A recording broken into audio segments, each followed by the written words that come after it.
Nous lisons Psaume chapitre 103. Nous commençons au verset 1. Mon âme bénit l'Éternel. Que tout ce qui est en moi bénisse son saint nom. Ici, le roi David, mon âme bénit l'Éternel. Que tout ce qui est à moi bénisse son saint nom. C'est ainsi que le peuple de Dieu doit bénir l'Éternel dans les bons comme dans les mauvais moments. Car dans le livre de Romains, toute chose concourt au bien de ceux qui craignent l'Éternel, bien comme mal. Dieu fait chaque chose pour instruire son peuple, afin que Ecclésiaste 7, 14, l'homme dans sa souffrance réfléchit et passe en revue sa vie avec son Créateur, pour ainsi faire la paix avec son Dieu, parce qu'il se résume dans la paix et dans la sanctification.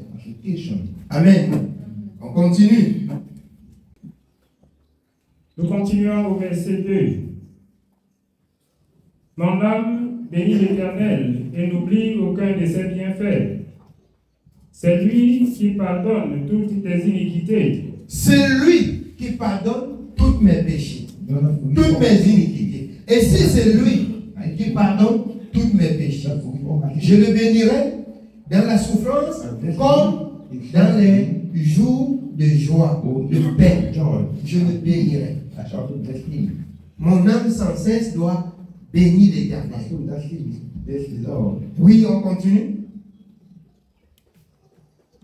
C'est lui qui pardonne toutes tes iniquités, qui guérit toutes tes maladies. C'est lui qui guérit toutes tes maladies. Que le peuple de l'Éternel se retourne vers l'Éternel. Que le peuple de l'Éternel écoute attentivement son Créateur. Car rien n'est impossible à l'Éternel pour ceux qui croient. Amen. On continue. C'est lui qui délivre ta vie de la fosse, qui te couronne de bonté et de miséricorde. C'est lui qui rassasie de bien ta vieillesse, qui te fait rajeunir comme l'aigle. L'Éternel fait justice, il fait droit à tous les opprimés. Il a manifesté ses voies à Moïse, ses œuvres aux enfants d'Israël. L'Éternel est miséricordieux et compatissant, lent à la colère et riche en bonté. Il ne conteste pas sans cesse, il ne garde pas sa colère à toujours. Même si vous êtes en infraction, je voudrais que vous reconnaissiez, que vous recherchiez et que vous voyez vos fautes et que vous demandez pardon, parce qu'il ne garde pas sa colère à toujours. Il ne garde pas sa colère à toujours. C'est pourquoi l'homme doit réfléchir dans des jours qui se sentent mal et doit chercher à se rapprocher de son Créateur. Vous savez, l'iniquité, le péché nous éloigne de Dieu. Et la sanctification nous rapproche de notre Créateur. Amen. Oui, bien aimé. Nous sommes au verset 10. Il ne nous traite pas selon nos péchés, il ne nous punit pas selon nos iniquités. Mais autant les cieux sont élevés au-dessus de la terre, autant sa bonté est grande pour ceux qui le craignent. Uniquement pour ceux qui le craignent, sa bonté est grande. Quand tu pleures, il est bon. Quand ton cœur est repentant, il sait, lui qui sonde le cœur et les reins. Quand tu recherches la vérité et la justice, il connaît le trou. Il connaît l'état de ton cœur. Si c'est vrai ou c'est faux, il connaît. Et si c'est vrai, ces bontés qui subsistent encore, il va la manifester pour toi, pour te sauver, pour te racheter et pour guérir tes maladies. Amen. Nous sommes au verset 12. Autant l'Orient est éloigné de l'Occident, Autant il éloigne de nous nos transgressions. Il l'éloigne pour ceux qui se sanctifient et qui se repentent. Quand on se repent et on se sanctifie, il se charge d'éloigner de nous nos iniquités. Parce que la sanctification consiste à faire quoi? À régner les œuvres passées, à renoncer aux mensonges, à la mauvaise vie passée. Or, quand nous dénonçons, nous renonçons, nous nous séparons ainsi de l'ennemi, qui, sa présence n'est que des mensonges, de la ruine, de la perdition. Et quand vous renoncez, vous lui faites mal. Quand vous renoncez et quand vous approuvez les voies de la justice, lui, il sent la présence de la lumière et il s'éloigne. Plus que la lumière et les ténèbres ne peuvent pas cohabiter. Vous choisissez la lumière, les ténèbres disparaissent. Amen. Oui, bien-aimé. Comme un père a compassion de ses enfants, l'Éternel a compassion de ceux qui le craignent. Car il sait de quoi nous sommes formés. Il se souvient que nous sommes poussière. L'homme, ses jours sont comme l'herbe. Il fleurit comme la fleur des champs. Lorsqu'un vent passe sur elle, elle n'est plus. Amen. Vous dites que la durée de la vie de l'homme n'est pas pour longtemps. C'est pourquoi l'homme vivant devrait se donner tout entier à la parole. Parce que l'homme est comme l'herbe.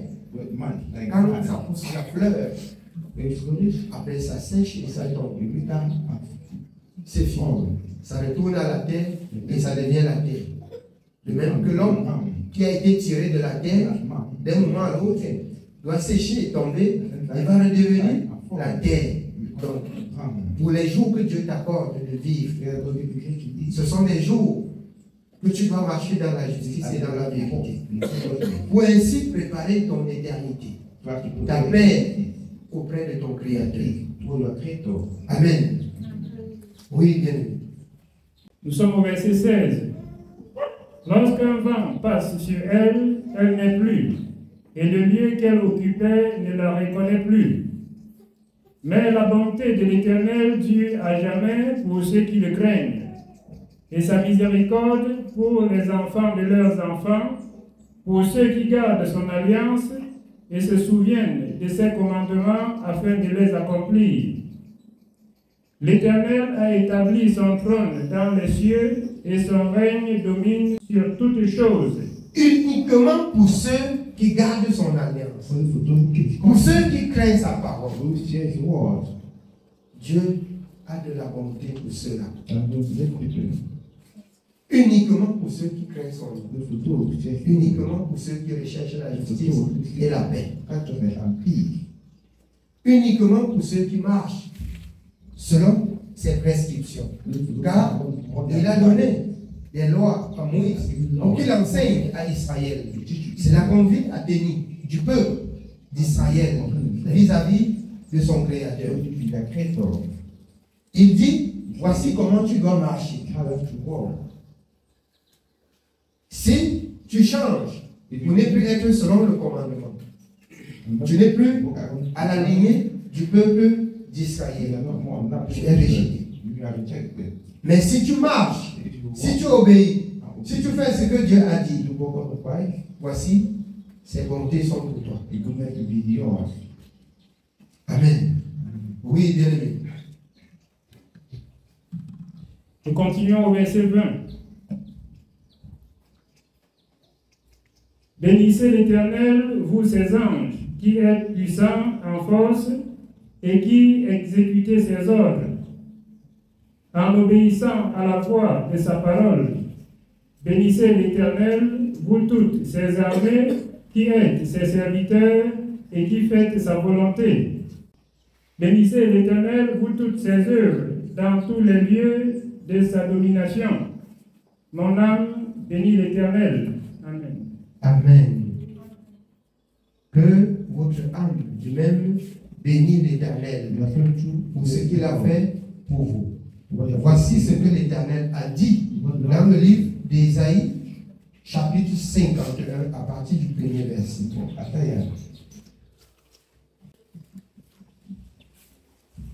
Ésaïe chapitre 51, nous commençons au verset 1.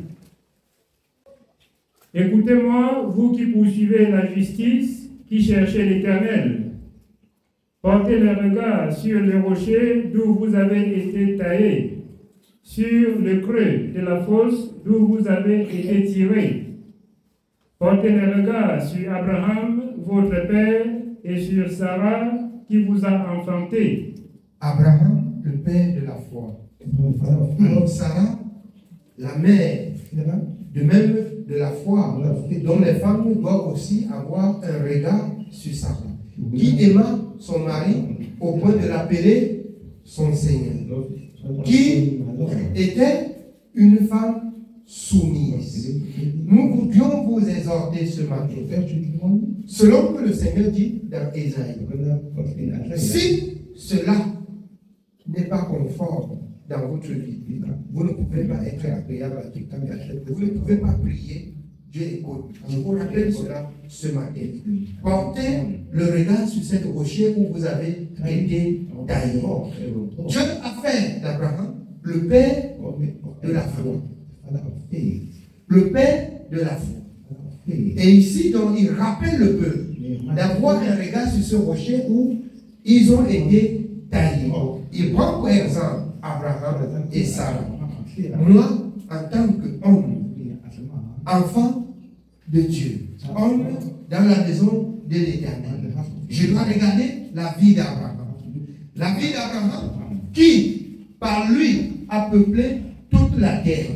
Qui, par lui, a engendré notre Seigneur Jésus-Christ, qui nous instruit jusqu'à ce matin. Il est issu de sa descendance. Jésus-Christ est l'accomplissement de la parole de Dieu pour Abraham.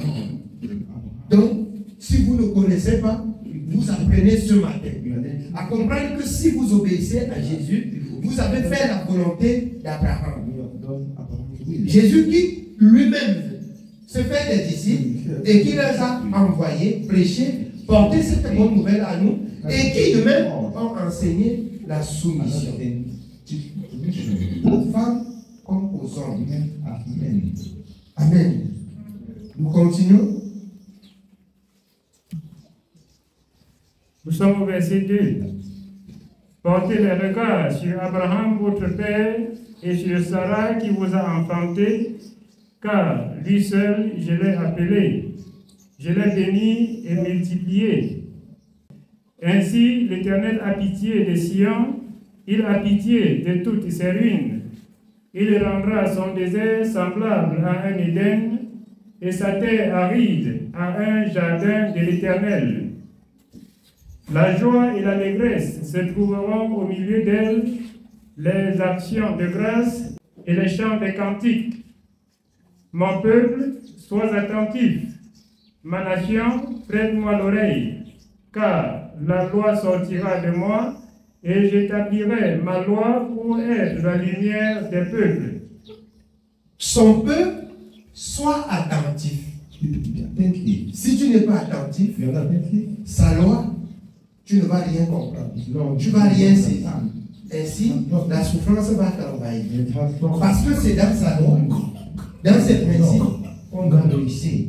C'est en mettant en pratique ce dont il recommande qu'on peut réussir. Comme le Seigneur l'a dit dans Jean 15:5, car sans lui, nous ne pouvons rien. Amen. On continue. Nous continuons au verset 5. Ma justice est proche, mon salut va paraître, et mes bras jugeront les peuples. Les îles espéreront en moi, elles se confieront en mon bras. Levez les yeux vers le ciel et regardez en bas sur la terre, car les cieux s'évanouiront comme une fumée, la terre tombera en lambeaux comme un vêtement, et ses habitants périront comme des mouches. Mais mon salut durera éternellement, et ma justice n'aura point de fin. Son salut durera éternellement et sa justice n'aura point de fin. Pour qui? Pour ceux qui marchent dans la justice. Le salut pour qui? Pour ceux qui marchent dans la justice. L'éternité pour qui? Pour ceux qui marchent dans la justice. Sa colère vient, mais son salut et sa justice va être pour l'éternité. Amen. Oui, bien. Nous sommes au verset 7. Écoutez-moi, vous qui connaissez la justice, peuple qui a ma loi dans ton cœur. Ne craignez pas l'opprobre des hommes et ne tremblez pas devant leurs outrages. Car les hommes qui vous menacent, ne craignez pas et ne tremblez pas devant leurs menaces. Dieu est juste et il voit. Oui, on continue. Au verset 8. Car la teigne les dévorera comme un vêtement, et la gerce les rongera comme de la laine. Mais ma justice durera éternellement, et mon salut s'étendra d'âge en âge. Réveille-toi, réveille-toi, réveille-toi de force, bras de l'Éternel. Réveille-toi et réveille-toi de force. Toi qui étais distrait, toi qui n'écoutais pas ce que Dieu dit, il est temps pour toi de rester en éveil pour connaître la justice de ton Dieu, pour connaître la vérité de ton Créateur. Amen. Oui, bien aimé. Nous sommes au verset 9. Réveille-toi, réveille-toi, réveille-toi de force, bras de l'Éternel. Réveille-toi comme au jour d'autrefois, dans les anciens âges. N'est-ce pas toi qui as bâti l'Égypte, qui transperça le monstre? N'est-ce pas toi qui mis à sec la mer, les eaux du grand abîme, qui fraya dans les profondeurs de la mer un chemin pour le passage des rachetés? Ainsi les rachetés de l'Éternel retourneront, ils iront à Sion avec chant de triomphe, et une joie éternelle couronnera leur tête. L'allégresse et la joie s'approcheront, la douleur et les gémissements s'enfuiront. Amen. Pour ceux qui observent, qui gardent la parole de l'alliance, une joie va leur couronner. Les douleurs et les gémissements vont s'enfuir. Amen. Je me rappelle quand la sœur Julia lisait le passage ici, elle avait toujours des douleurs là. À un moment donné, elle posait des questions comme Dieu était un menteur. À un moment, elle posait la question comme si c'est moi qui ai écrit le passage. Alors que j'ai trouvé. Et c'est en mettant ainsi en pratique qu'elle devient la réalité dans ta vie. Tant que tu vis encore avec des petits rancunes, la mauvaise pensée, la mauvaise vie, cette parole n'est pas pour toi. Il faut que toutes ces choses-là soient dégagées. Il faut que tu balayes tout ça pour que cette parole s'accomplisse de même dans ta vie. Amen. Oui, bien. Nous continuons au verset 12. C'est moi qui vous console. Qui es-tu pour avoir peur de l'homme mortel et du Fils de l'homme pareil à l'herbe? Et tu oublierais l'Éternel qui t'a fait, qui a étendu les cieux et fondé la terre. Et tu tremblerais incessamment tout le jour devant la colère de l'oppresseur parce qu'il cherche à détruire. Où donc est la colère de l'oppresseur? Bientôt, celui qui est courbé sous les fers sera délivré. Bientôt, celui qui est courbé sous les fers sera délivré. À cause de la justice et de la vérité de son Dieu qu'il aurait mis en pratique. Amen. Oui, bien. Il ne mourra pas dans la fosse, et son pain ne lui manquera pas. Je suis l'Éternel, ton Dieu, qui soulève la mer et fait mugir ses flots. Ça reste la vérité pour ceux qui mettent en pratique. Je disais tantôt, hier, si vous ne mettez pas en pratique, vous allez lire ça, vous allez chanter ça, et ça n'aura pas d'impact dans votre vie.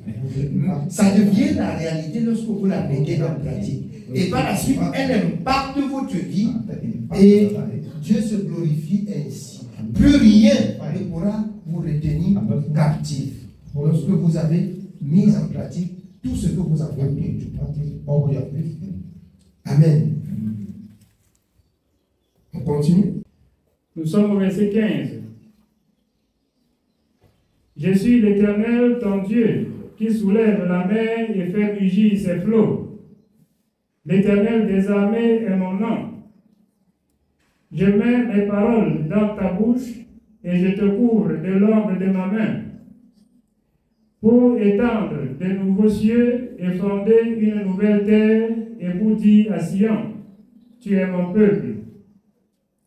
Réveille-toi, réveille-toi, lève-toi, Jérusalem, qui a bu de la main de l'Éternel la coupe de sa colère, qui a bu, sucé jusqu'à la lie, la coupe d'étourdissement.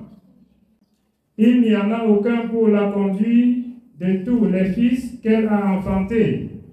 Il n'y en a aucun pour la prendre par la main de tous les fils qu'elle a élevés. Ces deux choses te sont arrivées, qui te plaindra? Le ravage et la ruine, la famine et l'épée. Qui suis-je pour te consoler? Tes fils en défaillance gémissaient à tous les coins des rues. Comme le cerf dans un filet chargé de la colère de l'Éternel, des menaces de ton Dieu.